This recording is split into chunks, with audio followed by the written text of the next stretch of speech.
Bangladeshi wrapper Hannan Hossain শিমুল কোটা আন্দোলন উত্তেজনার মাঝে আওয়াজ উডা শিরোনামে একটি গান প্রকাশ করেন তিনি। গানটি দেশের মানুষের কাছে ব্যাপক জনপ্রিয়তা পায়। এক পর্যায়ে প্রতিবাদী এই গানের জন্য গত 25 জুলাই নারায়ণগঞ্জ থেকে তাকে গ্রেফতার করা হয়। অবশেষে শেখ হাসিনার পদত্যাগের একদিন পরই মুক্তি পেলেন তিনি। 6 আগস্ট মঙ্গলবার বিকেলে তাকে মুক্তি দেওয়া হয়েছে বলে গণমাধ্যমকে জানিয়েছেন তার এক সহশিল্পী। মুক্তির বিষয়টি নিয়ে আনুষ্ঠানিকভাবে ঘোষণা দেয়া হবে বলেও জানান তিনি। এর আগে হান্নানের গ্রেফতারের বিষয়টি নিয়ে দেশের সঙ্গীত শিল্পীদের মধ্যে ব্যাপক উত্তেজনার সৃষ্টি হয়। গত 3 আগস্ট বিকেলে ছাত্র আন্দোলনের সঙ্গে সংহতি প্রকাশ করতে রবীন্দ্র সরোবরে হান্নানকে গ্রেফতারের প্রতিবাদ জানান দেশের কণ্ঠশিল্পী, ব্যান্ড ও গীতিকার সুরকাররা।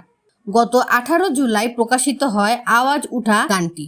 কোটা সংস্কার আন্দোলনের পক্ষে ছাত্র জনতাকে উদ্বুদ্ধ করতে ব্যাপক ভূমিকা পালন করে।